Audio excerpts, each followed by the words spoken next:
You're watching America This Morning, America's #1 early morning news. We begin with the growing desperation and devastation following the super typhoon in the Philippines. New video just in from the air shows entire towns destroyed, homes flattened for miles, water seemingly wiped away everything in its path. And now concern is growing over a water and medicine shortage. ABC's Larry Jacobs has the very latest. A team of 90 U.S. Marines in the Philippines providing search and rescue assistance and bringing supplies to a country that desperately needs so much of everything. The ferocious winds and tree-high tidal surges of Typhoon Haiyan destroyed roads, bridges, and homes across a wide swath of the central Philippines. Phone lines are down, power is out, hundreds of thousands are thronging relief centers, desperate for life's necessities. We don't have homes. We need shelter, food, light. We don't have food, we don't have everything, we don't have houses. Aircraft are bringing in some supplies. Soldiers are carrying injured residents to planes, along with the elderly, evacuating them from what looks like a war zone.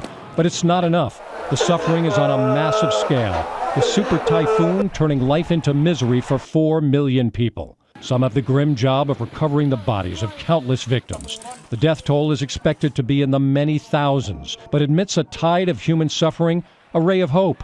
21-year-old Emily Ortega went into labor inside the damaged airport control tower in Tacloban. She's fortunate. A doctor is there to help, placing the newborn baby on the woman's stomach, a little girl unaware of the devastation around her. Larry Jacobs, ABC News, New York. And there has been a massive outpouring of tears and prayers from Filipinos who live here in the United States. Churchgoers seen here in Sacramento and across the country are scrambling to send money and supplies to help the countless victims of the typhoon. Many of them still trying to reach friends and family in the hardest hit areas of the Philippines. The last time I talked to them, their house was, the roof just blown out. Aid agencies on the ground are getting a first-hand look at just how dire that situation is. I spoke earlier to Richard Gordon, chairman of the Red Cross in the Philippines, about the desperate need for emergency supplies. We are able to get into the area that has been thoroughly affected, heavily affected.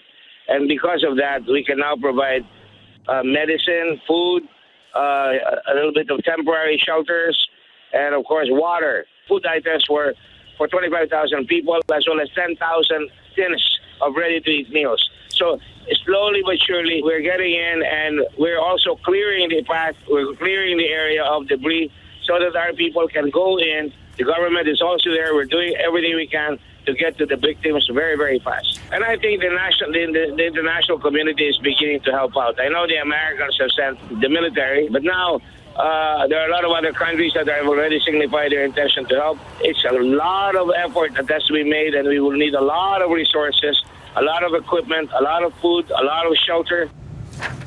Once again, our thanks to Richard Gordon. A much-weakened Haiyan made landfall in North Vietnam this morning as a tropical storm, but winds were still gusting at nearly 100 miles an hour. About 600,000 people were evacuated ahead of the storm, and some cities are bracing for widespread flooding. At least 6 people have died there so far. All schools in Hanoi are closed. The Army has been mobilized. Be sure to stay with ABC News for the latest on the recovering in the Philippines. We will have a live report coming up on Good Morning America.